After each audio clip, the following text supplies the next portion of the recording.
El presente video tratará la actividad 1 del módulo 3 del Diplomado en Epidemiología y Bioestadística de la Universidad de La Sabana, el cual tiene como objetivo un resumen analítico y especializado de un estudio de tipo descriptivo. El artículo a analizar se titula Frecuencia y características del cáncer de vesícula biliar en un hospital de referencia en el sur del Perú, del 2009 al 2014, un estudio descriptivo. Para la búsqueda del presente artículo utilizamos la base de datos de PubMed con las palabras clave cáncer de vesícula biliar y Suramérica. Además, se utilizaron los filtros del año 2005 al 2021 y se utilizó el filtro de artículos de revista.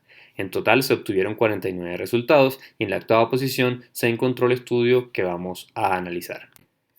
Los autores refieren como problema que el cáncer de vesícula biliar es una neoplasia que se ha estudiado muy poco y que cuenta con una frecuencia variable en las distintas regiones del Perú. Adicionalmente, mencionan como objetivo principal determinar la frecuencia de este tipo de cáncer en esta región del país y describir las características clínicas de los pacientes que padecen esta patología.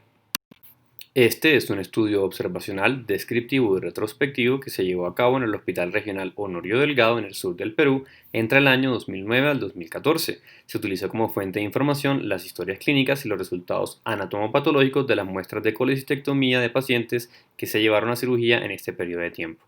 Las variables a utilizar son las que se encuentran en esta diapositiva.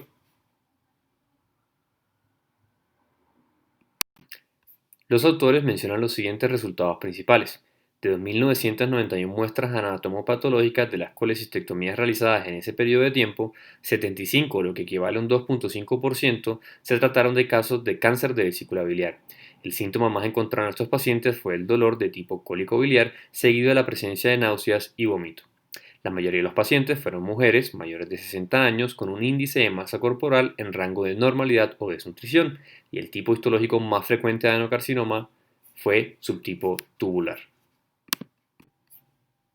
Analizando a profundidad los resultados encontrados por los autores, podemos comprobar que existe con un P estadísticamente significativo una diferencia entre la incidencia encontrada en el sur del Perú con la encontrada tanto en el centro como en el norte del país.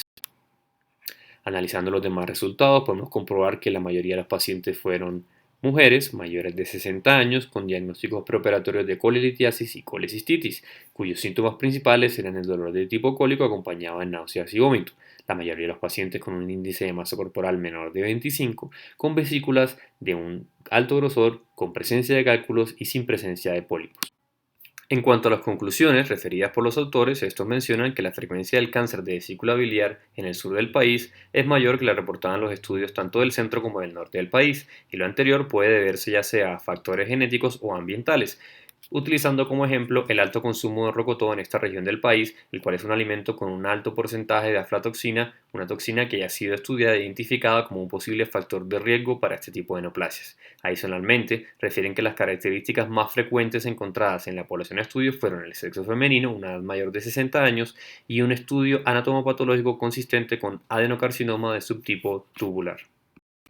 Con base en estos resultados, los autores generan las siguientes recomendaciones, y es que al no poder diferenciar este tipo de cáncer de una colecistopatía, es importante realizar una búsqueda activa en una población a riesgo, la cual delimitaron como mujeres mayores de 60 años que se presentan con una clínica de cólico biliar.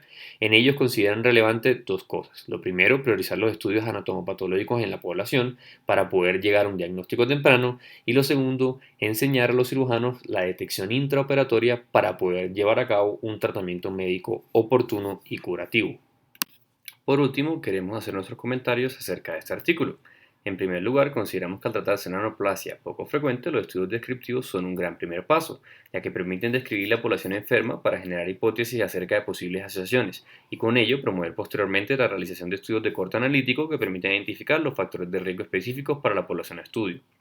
Otro punto que nos llama la atención es que a pesar que la población a estudio presentó la gran mayoría de los factores de riesgo reportados en la literatura mundial, no se encontró una relación con el índice de masa corporal elevado, y esta es una de las variables más relacionadas en otros países, como por ejemplo en los Estados Unidos.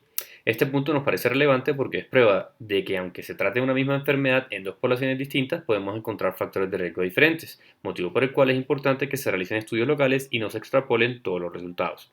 Queremos hacer mención también a las propuestas de salud pública para la detección temprana de este tipo de neoplasias, ya que conocemos que al hacer una identificación más temprana de la enfermedad, el tratamiento es más oportuno. Y por último, consideramos que este tipo de estudios es un ejemplo a seguir para otros países de América Latina donde la incidencia de este tipo de cánceres ha aumentado, pero aún no se ha encontrado estudios que delimiten la población a riesgo en los países, como es el caso de Colombia. Muchísimas gracias.